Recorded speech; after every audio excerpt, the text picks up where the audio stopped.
5 चरणों के हो चुके चुनाव में भाजपा का मानना है कि उसे बहुमत की सीटें मिल चुकी हैं। बाकी के 2 चरण में वह 400 पार हो जाएगी। हालांकि हालात कुछ और ही बयां कर रहे हैं। बावजूद भाजपा का मानना है कि आ रहे 4 जून के रिजल्ट में विपक्ष का पूरी तरह से सफाया हो जाएगा। फिलहाल दिल्ली की कुर्सी किसकी होगी ये 4 जून को तय हो जाएगा, लेकिन इससे पहले चुनावी विश्लेषकों का अपना अपना दावा है। कोई कह रहा मोदी मैजिक अब नहीं रहा, तो कोई कह रहा है कि अभी भी मोदी लहर है। वरिष्ठ पत्रकार और चुनावी विश्लेषक डॉक्टर रणधीर सिंह ने जब Hornbill TV bureau chief Anoop Chaudhary से बातचीत की तो उन्होंने लहर की बारीकी वर्ष 1962 से सिलसिलेवार बताई और कहा कि कैसे राजनीति में लहर आती और जाती है। मोदी मैजिक और इंडिया गठबंधन के बारे में डॉक्टर रणधीर सिंह ने बेहद रोचक जानकारी साझा की है। आप भी सुनिए।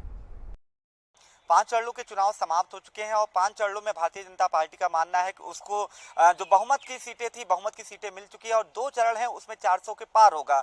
हालांकि विपक्ष का मानना है कि अब की जो है भारतीय जनता पार्टी का पूरी तरह सफाया होगा। उसके बावजूद भारतीय जनता पार्टी कह रही है कि जब 4 जून को रिजल्ट आएगा उसमें विपक्ष पूरी तरह से सफाया हो जाएगा। हम इसी मुद्दे पर बात करेंगे कि आखिर भारतीय जनता पार्टी का जो स्टैंड है 400 पार का, यूपी में 80 का, हम इस मुद्दे पर बात करेंगे। हमारे साथ वरिष्ठ पत्रकार हैं डॉक्टर रणधीर सिंह, चुनावी समीक्षक भी, उनसे बात करेंगे।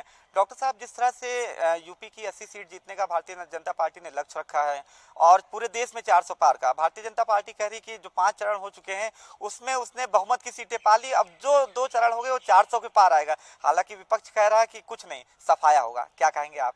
बहुत बहुत धन्यवाद अनूप जी। पहली बात तो आप ये देखिए अनूप जी, जो बात कह रहा है कि सत्ता पक्ष की हम 400 पार रहेंगे, 400 पार तो बीजेपी के लिए सबसे बड़ा संघर्ष तो वहां पे है जिन 8 राज्यों में बीजेपी ने पूर्णतः 100% अपने सीटें जीत ली थी। गुजरात में था 26 में 26, आप गुजरात में 26 में 26 जीत लिया था, आपके राजस्थान में 25 में 25 जीत लिया था, दिल्ली 7 में 7 जीत लिया था, उत्तराखंड में 6 में 6 सीटें जीत ली थी, चंडीगढ़ में 1 सीट थी वो जीत ली, हिमाचल की 4 की चारों सीटें जीत ली थी। पहले पल तो बीजेपी को अपने गढ़ को बचाने की है जहां 100% सीटें जीत ली थी। दूसरा मुद्दा आता है बीजेपी के लिए अन्य राज्यों में जहां खाता नहीं खुला था। बीजेपी के पूरे उत्तर प्रदेश में 9 राज्य ऐसे रहे जहां पे बीजेपी का खाता नहीं खोल पाई है। अब बीजेपी कह रही मैं यहाँ पे बहुत अच्छी तरीके से चुनाव फतेह करने जा रही हूँ, बहुत अच्छा माहौल बन गया है। तो बीजेपी के लिए बहुत बड़ा संघर्ष तो पहले यह है कि जहां खाता नहीं खुला है वहां खाता खोल ले।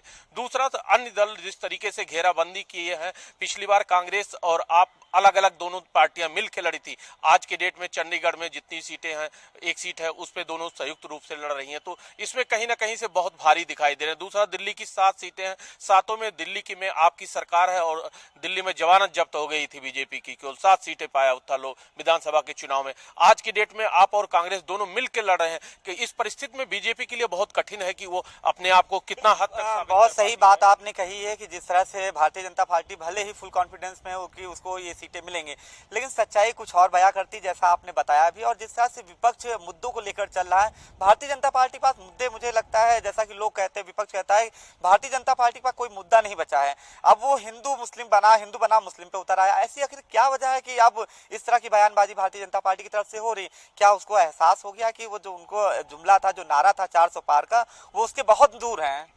अनूप जी, आपको मैं बताऊं, इस हिंदुस्तान में स्थिति ये रही है कि लहर बहुत कम समय तक चलती है। एक था दौड़ 1962 से 60 तक का, जिसमें लड़ाई थी आपके पाकिस्तान का रहा, 65 की लड़ाई रही। उस पीरियड में कांग्रेस से अपने आप को बहुत भारी पाई। फिर बांग्लादेश का बंटवारा हुआ, उसमें कांग्रेस अपने आप को बहुत फतेह किया। फिर एक दौड़ ऐसा आया कि 1977 में नसबंदी को लेके दौड़ चला। उस दौड़ में स्थिति ये आ गई कि बीजेपी के कांग्रेस की जो स्थिति रही, कांग्रेस अपने आप को धरातल पे आ गई, 0 पे आ गई। 5 सीटें पूरे उत्तर प्रदेश में पाई थी 80 में।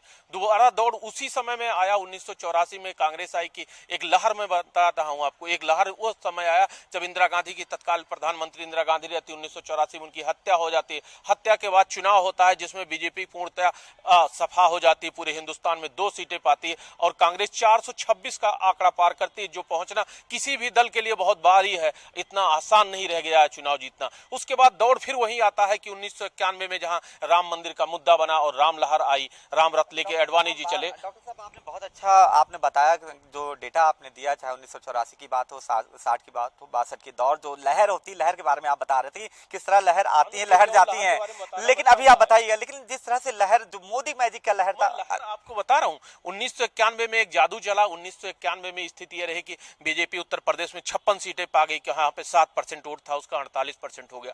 दूसरा 19 आता है दौर 2014 का। 2014 में मोदी लहर रहती है और स्थिति यह रहती है कि यहाँ पे बीजेपी पाती है 52% वोट, 52% वोट पाके 71 सीटें जीत लेती है उत्तर प्रदेश में। तीसरा दौर आता है 2019 का।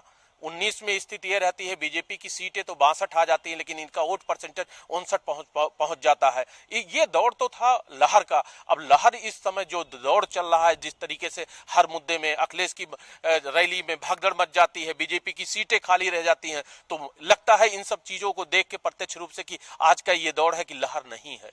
मानते हैं कि अब विपक्ष जो राहुल गांधी के जो मुद्दे हैं, तो वाकई में वो जनता के दिमाग में क्या बैठ गया है और मोदी मैजिक को फीका कर दिया, जो राहुल और अखिलेश जो भी जा रहे हैं वहाँ पे, जो ज्वाइंट सभाएं कर रहे हैं, तो क्या मोदी मैजिक का खत्म हो गया? इस वजह से इतनी भीड़ उमड़ रही है, जिसको यहाँ तक बैठने की जगह नहीं बच रही, भगदड़ मच जा रही है।